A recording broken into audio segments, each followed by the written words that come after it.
everyone, so today I'm bringing you an author spotlight on George Eliot. She's a Victorian author. Her dates are 1819 to 1880, so she spans a good chunk of the period. She wrote quite a number of works. I'm just counting 5 of them, and I think I have like 2 or 3 left to read. So to start with, I'm going to talk about the first book that I read by her, which is Middlemarch, which I think is probably the best place to start with her. Everything else that I've read by her has just been it's been good, but nothing quite stands up to the amazingness that is Middlemarch.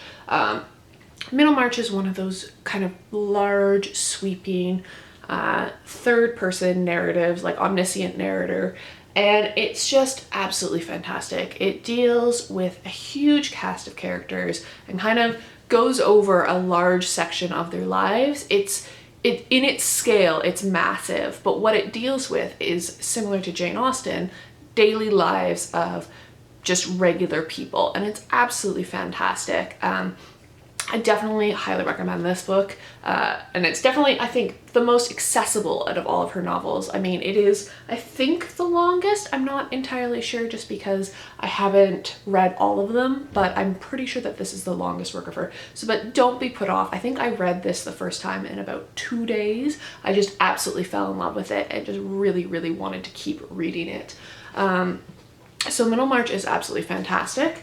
Then the next work that I'm going to talk about is Silas Murder, which is I think her shortest work. It's certainly the shortest one that I own. It is an interesting work. This is the next one that I read by her, and it feels longer than it actually is. It's very similar in feeling in that it's a didactic tale. It's kind of, you know, along similar themes as Charles Dickens' A Christmas Carol. It deals with an old miser who kind of learns the problems of like his way of life and redeems himself. And it's just kind of this nice, sweet, and simple story. I mean, definitely, I find it a bit duller than Middlemarch. Despite the length difference, I wouldn't recommend this as the one to start. It's maybe a good second one just because the topic at hand is just a bit slower than I would say Middlemarch is.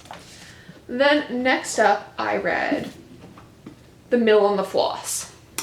Now, I really liked this book in the beginning, and then towards the end, something happens that is just very frustrating. This deals with a brother and sister and kind of the conflicting views of whether or not you have loyalty to family or whether or not you have loyalty to those you love. And this is really interesting because Mary Ann Evans actually had this own issue, and you can kind of see the influences on her life, that when writing this book, she didn't marry a man, but she lived with him for the vast majority of her life, and to the point that even because the man was separated, so he couldn't get a divorce, so he couldn't remarry. And it was actually to the point where the man's wife actually referred to her as, by his name, I think it was Lewis, and referred to her as Mrs. Lewis. So that's how long they had been together, living in quote unquote sin. And her brother actually did not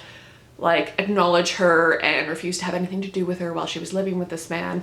And so you can really see the influences in this, whether or not you choose between your family and their approval of the person that you love and how that can influence you. I would say this is definitely a middling work. Pick this up towards, once you've already fallen in love. It's definitely worth a read, but I found the ending very frustrating. I'm trying not to give anything away, but I found the ending very frustrating. Next up that I read is one that I actually really enjoyed, and that is Daniel Deronda. I would say maybe read this after Middlemarch. It's such an interesting work, and it's interesting in that it really points out a lot of the Victorian kind of negative attitudes and anti-Semitism. This deals with 2 main characters, Gwendolyn and Daniel, and how their lives kind of intertwine. And it deals with Jewish heritage and kind of how it's perceived by like British Victorian society as a whole. It's also just a really interesting plot. There's lots of drama. It's very entertaining. I would definitely recommend this one for as like maybe your second novel. It didn't quite live up to Middlemarch in my like expectations, but I did really, really enjoy this one.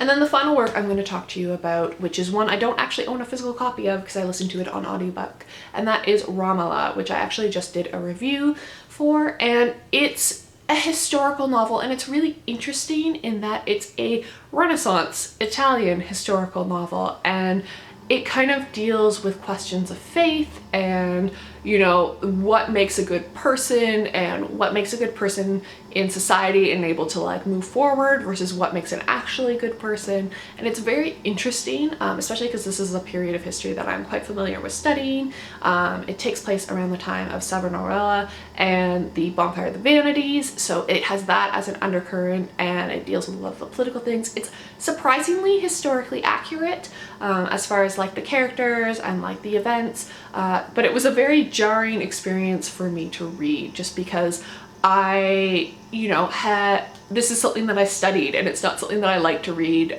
fictional works on, but it was very, very interesting. And then finally, the works that I haven't read, and I'm just pulling up a list of them, are Felix Holt, which I don't know anything about, and is probably going to be the next one that I read.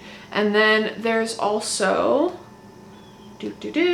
Adam Bede, which obviously don't know anything about, and Scenes of a Clerical Life. Those are the last 3 works by her that I have to read, but I have read the majority of her bibliography, so I thought it was time that I did an author spotlight on her, because despite some of her works being a little, you know, ho-hum, Middlemarch is one of my favorite works, so I definitely wanted to recommend this to you guys, and I'll see you guys in another video. Bye!